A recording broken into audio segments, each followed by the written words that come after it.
telling you, my name is Ott Henson. My profession is ammonia field service for air gas specialty products. Uh, Ammonia is a widely used industrial gas. It's a liquefied gas under pressure. I've been doing that for 18 years. Um, Before that, I drove a truck. Before that, I was in the military. And I've been in construction ever since I was probably 12 years old of some type. Uh, my father was in carpentry. That's how I got started. I had an uncle in plumbing. So I've done a little bit of everything. And, you know, it really helps to know your mathematics because mathematics is used every day, whether you realize it or not. You always have to think about um, what you're going to measure or how much money you have in your pocket and what you want to buy with that money. Adding and subtracting is almost a second nature to you, but you don't realize it because if you want to go buy a soda pop, you got to know if you've got enough money to get that soda pop and how much it's and measuring. I can show you on these pictures that I have on the screen. That is a trailer that I helped design and build. And measuring is critical in building a trailer such as that. I mean, to take a design, let me go back and show you how we started out. It was just scratching on paper. This is what we originally started with. And to take something from a sheet of paper and to go to start building it, that's where your scale comes in because that's not exactly what was on that piece of paper. And you have to scale it according to what you're actually building. And then to come out with a finished product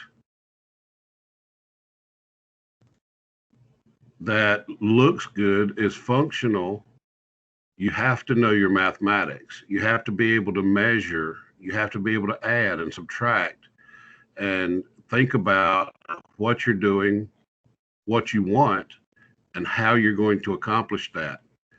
And measuring is critical. And being able to convert from fractions to decimals and vice versa, from decimals back to fractions.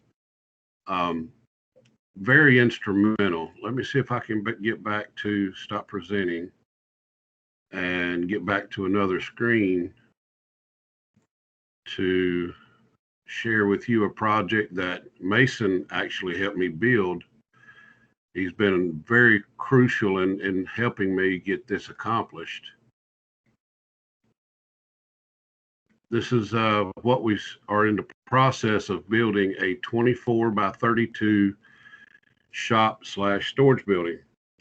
And as you can tell from the lay of the ground, there's no flat spots. So we had to create the base for the building, and that's what you're looking at.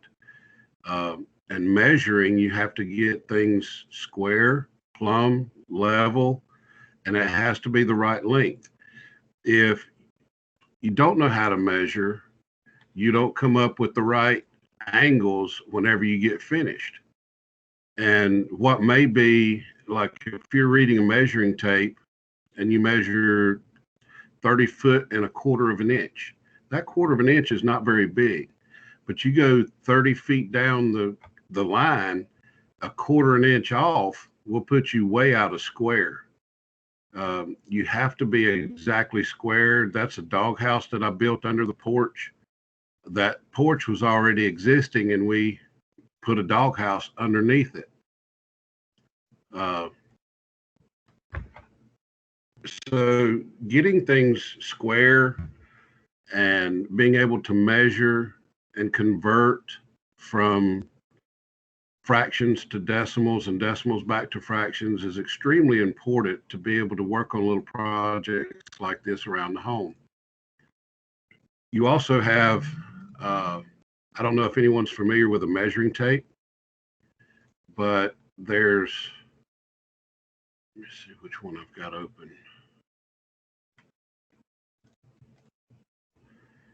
If you want to measure something, you have to be able to read a measuring tape.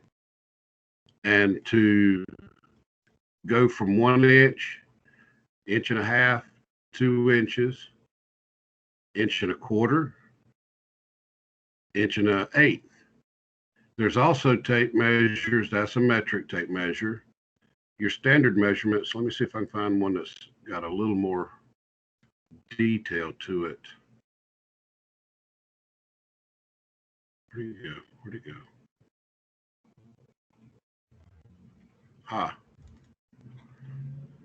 You have 2, 2 and a 16th, 2 and an eighth, 2 and 3/16, 2 and a quarter.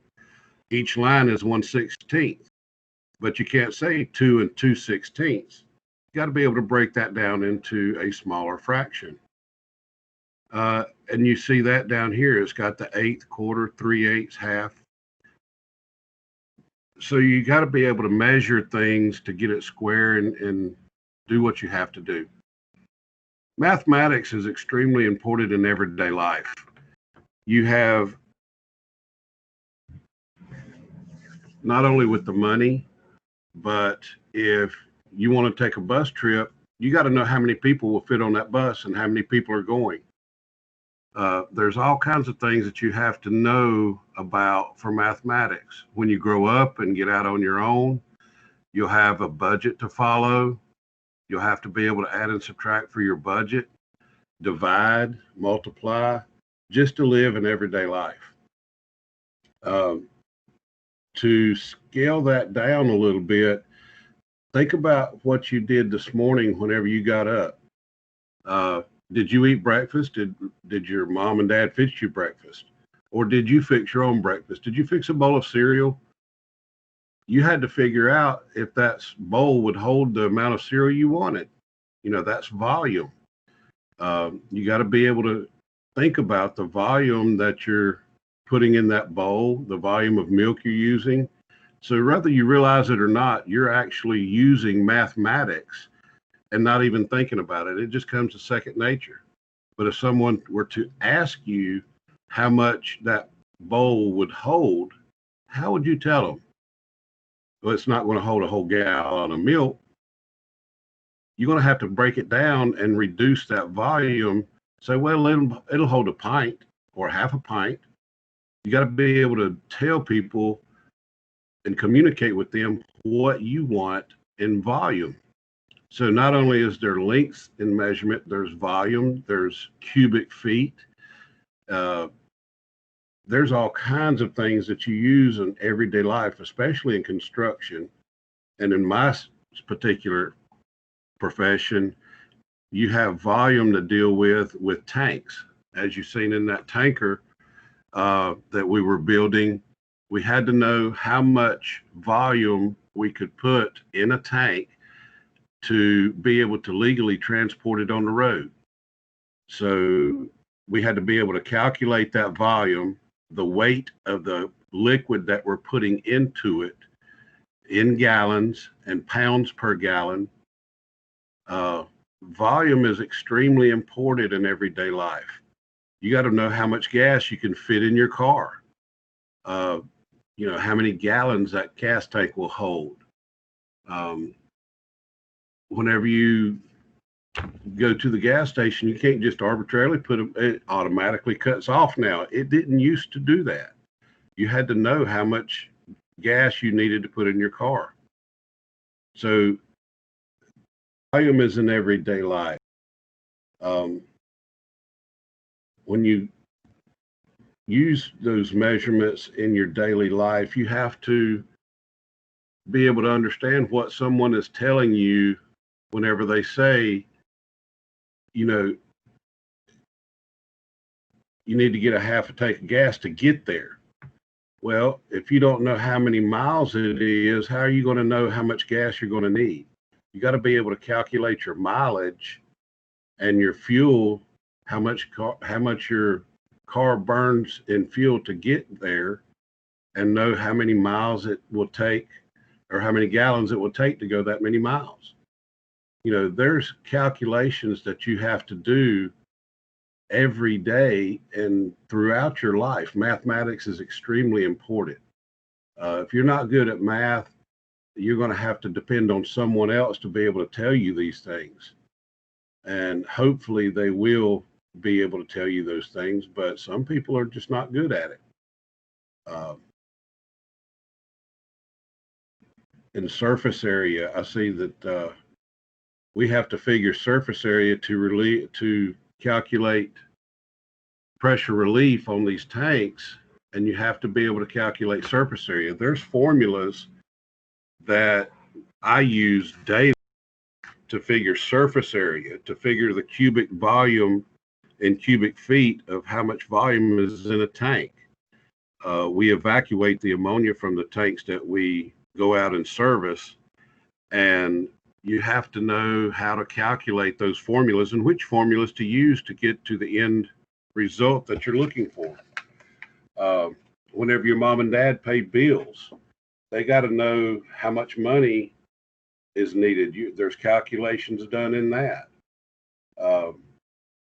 With the different types of formulas that I use, we have to figure for cylinders and cubes and squares and rectangles. You know, the teachers that are teaching you are extremely a lot smarter than I am and can teach you these formulas, and you may think you will never use it again, but surprisingly, you use formulas. My wife is an accountant, and she uses calculations every day, all day long at work. My dad was a carpenter. He used calculations. My mother, when she was working, worked at a hosiery mill, but you had to be able to use those calculations to calculate the number of shirts you were putting in a box, how many shirts that box would hold. You know, that's volume.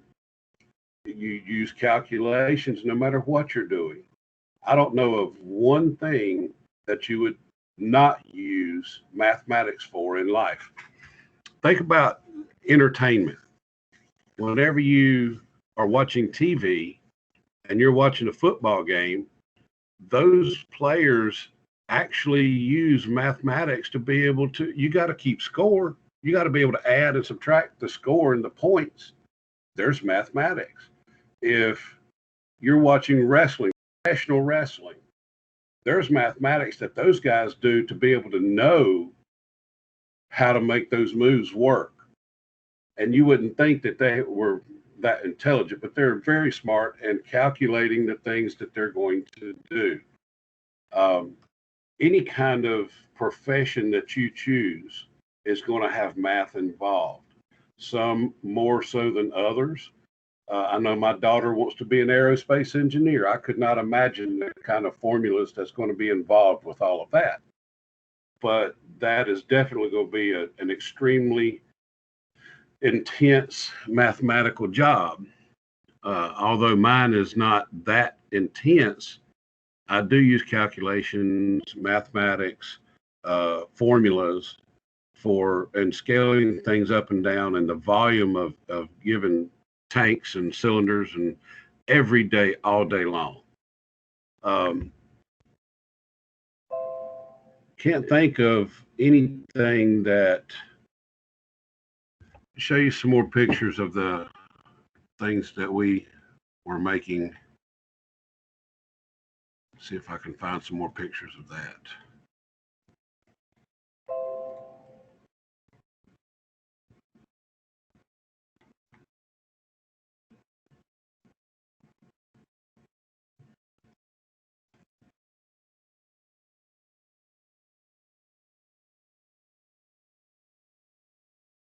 These poles are,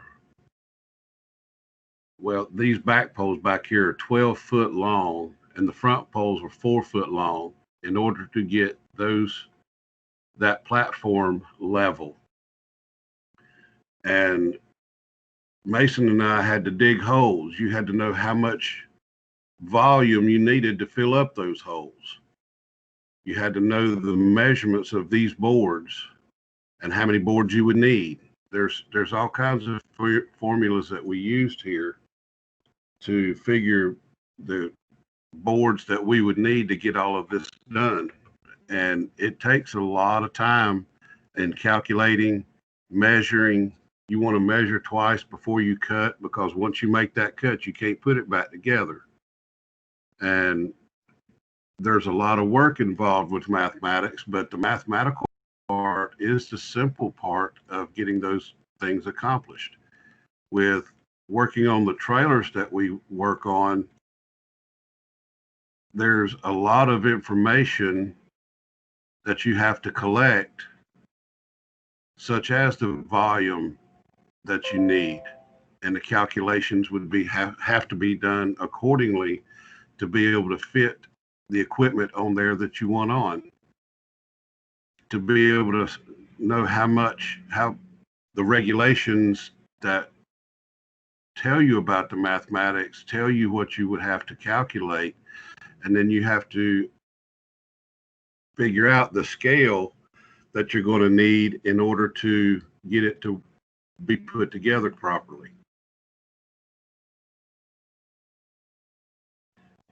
There's a lot of work that goes involved once you do the mathematics. So you want to make sure that you're stay in school and get these mathematical problems so you can tell someone how to do it instead of actually having to get out there and do it.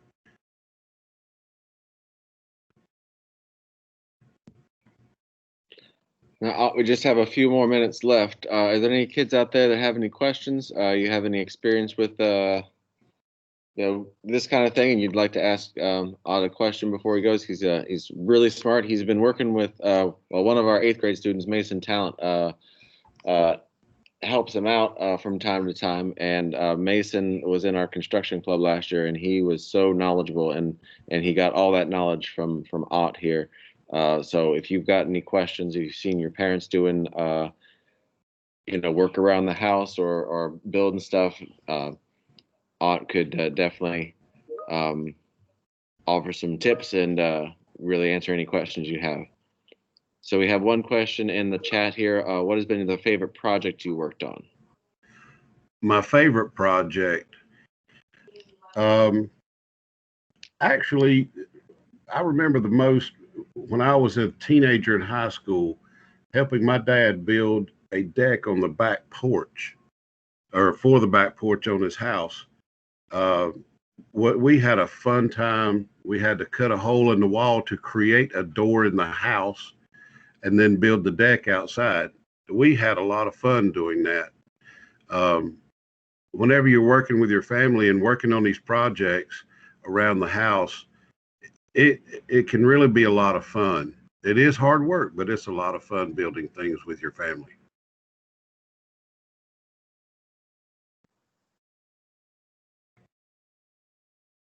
Mr. Lip, I'm not seeing that question, so if anybody has anything, please read it out.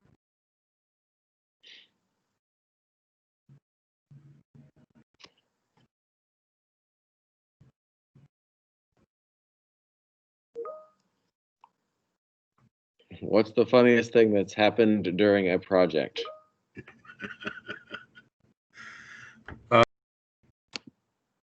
Well, we had 2 incidences in building that thing that I showed you, Mason and I are putting together. We had some people working with us, and they had to hold the board up while someone else, put the screws into it. And somebody didn't hold the board, and it fell and hit somebody. I mean, they didn't get hurt bad. It scared them and everything, but it was kind of funny, the look on everybody's face whenever the board hit them.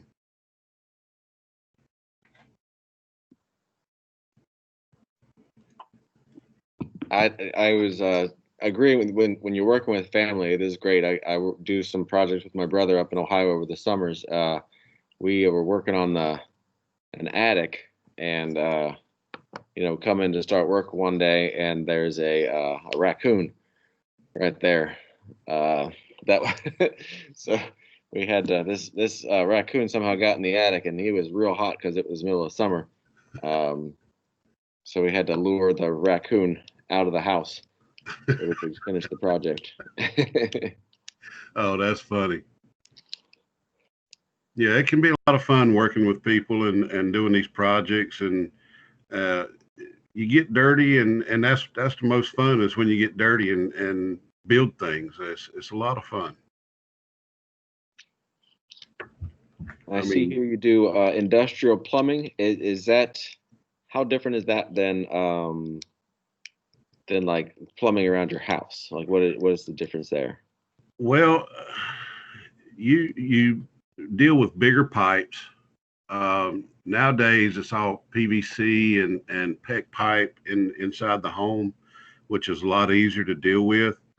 Um, Industrially, you're using Schedule 80 or stainless steel, carbon steel, which Schedule 80, the pipe itself is about a quarter of an inch thick. And there we go again, understanding fractions. But the pipe is a lot heavier. Um, you know, one stick of pipe, 2 inch pipe could be like 80 pounds just for that one stick of pipe. It's probably a little heavier than that, actually. I think that thing weighs about 150 pounds on 2 inch, but it's so heavy, and the threading of it, you have to thread it and screw it together and or weld it. It just depends on the application. It's a whole lot more to whereas one house is 80 foot long, something like that.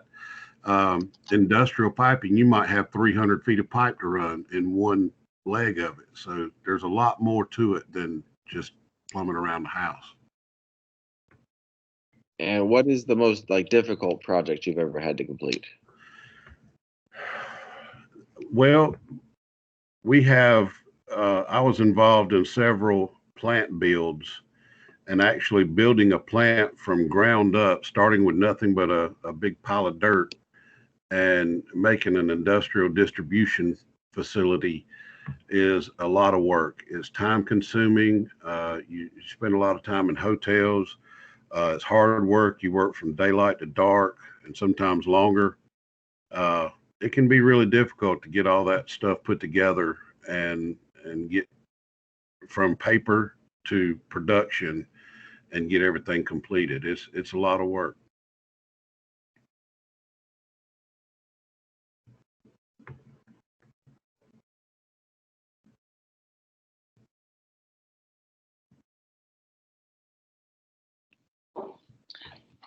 Well, I wanted to say thank you very much. Everything you've talked about has been very relevant. I've been nodding my head a lot because underneath my house we do have a basement, and the crawl space is not really a crawl space. You can actually walk due to the incline of our hill. And so when we go into our crawl space, I mean, you can stand up and you see all the pipe work that has to go in there, and those pipes can be awfully heavy, and you have to have the right materials to be able to hold those pipes up, and the lengths, and so everything you've been saying has been very familiar even to me as a math teacher. And in our previous house we had built our own deck off the back, and you have to have it to scale, and then how many feet of wood you're going to need, and then what kind of screws, and the depths of the holes you need to put, and then how much concrete you need to have to hold the pillars into place. It is quite a task to go from nothing to a finished product, and all the math that goes into it, and the angles and the math. It's very intense, but it's very rewarding when you finish a project like that. Now, it has nothing compared to an industrial project like yours, but it's nice to see something from nothing to a finished product. And there's a lot of work and math that goes into that. So wanted to say thank you for all that you do for our community, and also for sharing everything that you have here, that you have done today for our students. Thank you very much. And I'm more than willing. And if anybody ever needs any assistance or tips, Mason knows how to get a hold of me. Excellent. Very good. Well, we're going to have to cut this short because we're